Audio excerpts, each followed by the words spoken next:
கடந்த 15 ஆண்டுகளாக 2 அல்லது 3 நிமிடங்களுக்கு மேல் பேசாமல் இருக்கிற, ஆனால் அந்த 2 அல்லது 3 நிமிடங்களுக்குள் நான் சொல்ல வந்ததை சொல்ல பழகி இருக்கிற இடத்தில் இருக்கிறேன். அருமை நண்பர்களே, உங்கள் அனைவருக்கும் வணக்கம். தலைவர் உரையாற்றவிருக்கிறார். நாம் தொடர்ந்து பேசி கொண்டிருக்கிறோம். ஒன்றை மாத்திரம் சொல்லி நான் நிறைவு செய்கிறேன். உங்கள் அனைவரின் சார்பாக, அவரால் உருவாக்கப்பட்டிருக்கிற சட்டமன்ற உறுப்பினர்களின் சார்பாக, உங்களால் உருவாக்கப்பட்டிருக்கிற சட்டமன்ற உறுப்பினர்களின் சார்பாக, நாளை உருவாகவிருக்கிற நூற்றுக்கணக்கான சட்டமன்ற உறுப்பினர்களின் சார்பாக எழுச்சி தமிழரை நெஞ்சார வாழ்த்துகிறேன், மனதார வாழ்த்துகிறேன். 2 அம்சங்கள் ஒரு அடையாளமாக நம் குறுக்கே வந்து நிற்கின்றன. மகிழ்ச்சிக்குரிய அம்சங்கள் நம்மை ஆற தழுவி அவை நிற்கின்றன. ஒன்று, இந்த நாடு விடுதலை அடைந்து 75 ஆண்டுகள் நிறைவடைகிறது. 60வது பிறந்த நாளை நோக்கி நகர்கிற இது 59. இன்று முதல் 60வது பிறந்த நாள் விழா தொடங்குகிறது. ஓராண்டு கால விழா தமிழகத்திலே நடைபெற வேண்டும்.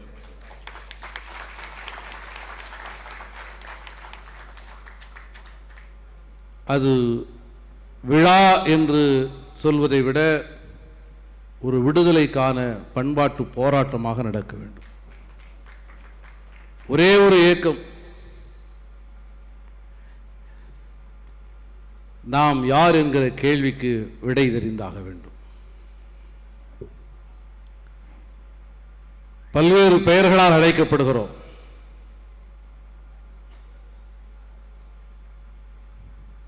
பட்டியல் சமூகம், தாழ்த்தப்பட்ட சமூகம், பஞ்சமர், பஞ்சமி நிலம், ஒடுக்கப்பட்டவர்கள், பறையர்கள், அருந்ததியர்கள், சில சமயங்களில் பள்ளர்கள், வண்ணான்கள், இவையெல்லாம் நாம் ஏற்றுக்கொண்ட அடையாளங்கள் அல்ல. நம்மையெல்லாம் விடுதலை சிறுத்தைகளாய் தலைநிமிரச் செய்தவர் நம்முடைய தலைவர். ஒரு அடையாளம் வேண்டும். நாம் யார் என்கிற கேள்விக்கு விடை வேண்டும். அந்த விடையை நோக்கி ஓராண்டு காலம் நடப்போம். யார் வேண்டுமானாலும் சட்டமன்ற உறுப்பினராக ஆகலாம். ஆனால் எழுச்சி தமிழர் அருமை தலைவர் முனைவர் திருமாவர்களின் நெஞ்சத்திலே இடம் பிடிக்கிற விடுதலை சிறுத்தையாக இந்த சமூகத்திற்காக தங்களை அர்ப்பணித்தவர்கள் தான் பதிவாக முடியும். எனக்கு முன்னாலே பேசிய நண்பர்கள் சொன்னார்கள், தனி சின்னத்தில் நிற்பதற்கு தலைவர் எப்படியெல்லாம் போராடினார் என்று. இன்று சிந்தனை செல்வன் உள்ளே போய் முதல் வரிசையிலே முதல்வருக்கு முன்னாலே, அமைச்சர் பெருமக்களுக்கு முன்னாலே உட்கார்ந்திருக்கிறார். தலைவர் அடையாளம் காட்டுகிற யாராக இருந்தாலும் சரி, இன்று சிந்தனை செல்வனாக இருக்கலாம், நாளை நீங்களாக இருக்கலாம். முதல் முறையாக கன்னி பேச்சு, நீங்கள் எல்லோரும் அதை மிக ஆரவாரமாக ரசித்தீர்கள். பேசிவிட்டு தலைவரிடத்திலே முறையிட்டேன். 2-3 முறை மணி அடித்து விட்டார்கள். தலைவரிடம் பேசி முடித்து விட்டு வந்தவுடனே, தோழர், என்ன தோழர், முழுமையாக பேசவே முடியல, நிறைய விஷயங்கள் இருந்தது, 2-3 வாட்டி மணி அடிச்சிட்டாங்க. அப்படியா? ஒரு தாயை போல், என்ன காலைல கொண்டு வந்து எங்களை கொண்டு வந்து விட்டுட்டு வந்தார் இல்லையா, பள்ளிக்கூடத்துக்கு பிள்ளைகளை கொண்டு வந்து விட்டுட்டு கேட்டார், என்ன எவ்வளோ நேரம் பேசுனீங்க? தோழர், என்ன தோழர், ஒரு 14 நிமிஷம் தான் தோழர் பேசினேன் அப்படின்னு சொன்னேன். என்னென்ன எவ்வளோ நேரம் பேசுனீங்க அப்படின்னாரு. தோழர், ஒரு 14 நிமிஷம் தான் தோழர் பேசினேன் அப்படின்னா. அவர் அண்ணனுடைய குரல் அப்படியே வெடிச்சுது. அடேங்கப்பா, 14 நிமிஷமா அப்படின்னாரு. தோழர், நீங்கள் வேற, நாங்களாம் 2-3 நிமிடம் பேசுறதுக்கு எவ்வளோ போராடி இருக்கிறோம் அப்படின்னு. அப்போ எனக்கு ரொம்ப ஒரு 30 ஆண்டு கால தியாகம் எங்களை கொண்டு போய் எங்கே நிப்பாட்டியிருக்கேன். அமைச்சர்கள்லாம் பேசும்போது பேசி முடிச்சுட்டு எங்களை பார்த்து அப்படின்னு, நாங்கள் பேசும்போது 2-3 அமைச்சர்கள் குறிப்பிடுறது, இதை கொஞ்சம் பேசிடுங்க. இன்னைக்கு தமிழ் சமூகத்தை அளவிடுகிற அளவுகோலாக எங்களை தலை நிமிர்த்தி இருக்கிறார் என்று சொன்னால் எழுச்சி தமிழர். நான் காலில் விழுந்து வணங்க மாட்டேன், அது வணங்குற பழக்கம் எனக்கு இல்லை. ஒரு ஒரு ஹீரோயிசத்தில் நான் எனக்கு எப்பொழுதுமே உடன்பாடில்லை. ஆனாலும் அப்பா அம்மா அப்படிங்கிற ஒரு விஷயம் நமக்கு ஒரு மாதிரி சென்டிமெண்டான விஷயம் தானே. அதனால் அண்ணங்கிட்ட கூட எனக்கு அது ஒரு இதுவாகவே இருக்குது. ஒரு வாட்டி உங்கள் காலை தொட்டு கும்பிடணும் அப்படின்னு. தோழர் தான், நான் இன்னமும் தோழர் தான் கும்பிடணும். தோழர் வணக்கம் தோழர். அது மாதிரி நான் ஏதாவது அண்ணன் என்னன்னு சொன்னாக்கா அதை அவர் ஏற்றுக்க மாட்டார். அது என்னைக்கு 30 வருஷத்துக்கு முன்னாடி தோழர் வாங்க உட்காருங்க, வண்டியில் உட்காருங்க அப்படின்னு சொல்லி அவரை நான் இயல்பாக கூப்பிட்டணும்.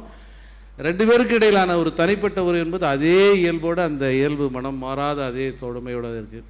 ஆனால் ஒரு இந்திய சமூகத்தில் மகத்தான தலைவனா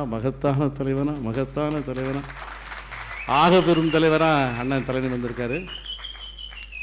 அண்ணன் பேசுனீங்க, பாரதி அண்ணன் பேசுனேன். அதில் ஒரு விஷயத்தை மட்டும் கொஞ்சம் கிளாரிஃபை பண்ணிடுறேன். நீங்கள் பேசும்போது அதில் என்னென்னா, இந்த கூட்டணி செட்டில் ஆகிற விஷயத்தை பற்றி பேசினார்.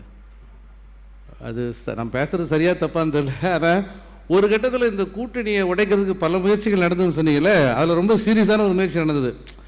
ஏன்னா வெற்றி வாய்ப்பை ஒட்டி கொஞ்சம் கம்ஃபர்டபுளான இடத்துல ஜெயிச்சாதான் திமுக நிலைநிறுத்த முடியும். இல்லைன்னா கொஞ்சம் நிறைய மாநிலங்களில் தான் பாஜக உருவிடுறாங்கல்ல, அந்த மாதிரி ஏதாவது நடந்துரும்னு சொல்லிட்டு கொஞ்சம் நிறைய தொகுதிகளில் திமுக போட்டியிடுற ஒரு மனநிலைக்கு வந்திருக்காங்க. அப்போ எங்களுக்கெல்லாம் கூட்டணி கட்சிகளுக்கெல்லாம் அந்த சீட் ஷேரிங்கில் கொஞ்சம் குறைச்சலாக வருது. இப்போ சீரியஸாக ஒரு கட்டத்தில் இதையே பயன்படுத்திக்கிட்டு கூட்டணியை உடைச்சி வேற ஒரு லீடர்ஷிப் கொடுத்து எல்லாருக்கும் பணம் கொடுத்து நிற்க வைக்கிறதுக்கான இன்னொரு முயற்சி நடந்தது. சில கட்சிகள் என்ன நடக்குதுன்னு தெரியாமல் அதுக்கு தடுமாறியும் போயிட்டாங்க. அப்படி தடுமாறி இருந்தால் தமிழ்நாட்டினுடைய நிலைமை என்ன இருக்குன்னு நினச்சி பாருங்கள். ஒரே நாள் இரவில் அப்படி ஒரு நிலை உருவாகிறது என்று சூழல் வந்த உடனே விடுதலை சிறுத்தைகளின் நலனை விட தமிழ் சமூகத்தின் நலன் முக்கியமானது அப்படின்னு முடிவெடுத்து போய் நின்று அவர் நினைச்சு அடம் முடிச்சிருந்தா 15 சீட்டு வேற ஒரு கட்சியோட சேர்ந்து வாங்கியிருக்கலாம். ஆனால் திராவிட முன்னேற்ற கழகம் தான் வெற்றி பெறணும், தளபதி ஸ்டாலின் தான் முதல்வராக இருக்கணும், சனாதனத்திற்கு எதிரான கருத்தியல் கொள்கை கொண்ட இந்த கூட்டணி தான் வெற்றி பெறணும், இந்த கூட்டணி சிதறக்கூடாது, எனக்கு 2-3 சீட்டு இல்லாமல் போனால் பரவாயில்லைன்னு சொல்லிட்டு அந்த இழப்புகளை சுமந்து கொண்டு தமிழ் சமூகத்தின் தலைவிதியை மாற்றி காட்டி இந்த கூட்டணியை உறுதிப்படுத்தியவர் எழுச்சி தமிழர். ஆகவே அந்த மகத்தான தலைவருக்கு நெஞ்சம் நிறைந்து லட்சக்கணக்கான விடுதலை சிறுத்தைகளின் சார்பிலே நன்றி சொல்ல கடமைப்பட்டிருக்கிறேன். முதல் முறையா முதலமைச்சரை கூட்டிட்டு போய் எங்களை வச்சுக்கிட்டு என்ன பேசினார் தெரியுமா? நம்மளெல்லாம் ரவுடி லிஸ்ட்னு போட்டு வச்சுருக்காங்க, அந்த ரவுடி லிஸ்ட்டை எடுன்னு பேசுற தலைவர்.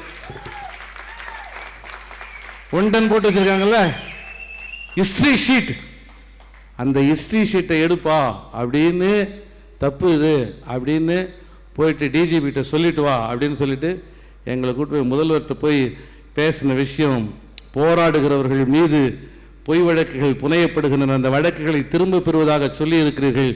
தொடர்ச்சியாக அறம் சார்ந்து நின்று போராடுகிற தோழர்கள் மீது ஹிஸ்டரி ஷீட்டை ஓப்பன் பண்ணுறாங்க, ரவுடி லிஸ்ட்னு சொல்கிறாங்க. இவையெல்லாம் காலனி காலத்து சட்டங்கள், இவையெல்லாம் தூக்கி எறியணும்னு சொல்லி போராடுகிறவர்களுக்காக தனது குரலை உயர்த்தியவர் எழுச்சி தமிழர் மகத்தான தலைவர். லட்சக்கணக்கான விடுதலை சிறுத்தைகளின் சார்பிலே நெஞ்சார வாழ்த்துகிறேன். குண்டர் தடுப்பு சட்டத்திலே சிறைக்கு போய் என்று சொன்னாலும் சிந்தனை செல்வன் உங்களால் அங்கீகரிக்கப்பட்டுகிறேன் என்கிற நிறைவோடு சென்றிருப்பேன். நீங்கள் இப்பொழுது சட்டமன்றத்திற்கு போக சொல்லி இருக்கிறீர்கள். என்னை பொறுத்தவரையில் இரண்டுக்கும் பெரிய வேறுபாடாக இல்லை. என்னுடைய பதட்டமெல்லாம் நாளையோ நாளை மறுநாளோ நான் பேசினால் அது உங்களின் கௌரவத்தை, உங்களின் கருத்தியல் வலிமையை 1000ல் 1 பங்காவது தாங்கி இருக்க வேண்டும் என்கிற அந்த கவனத்தோடு செயலாற்றி கொண்டிருக்கிறோம். உங்கள் அனைவரின் சார்பிலே நெஞ்சார வாழ்த்தி நாளை இந்த நாட்டை நாம் ஆள்வோம் என்கிற நம்பிக்கையோடு விடைபெறுகிறேன். நன்றி, வணக்கம்.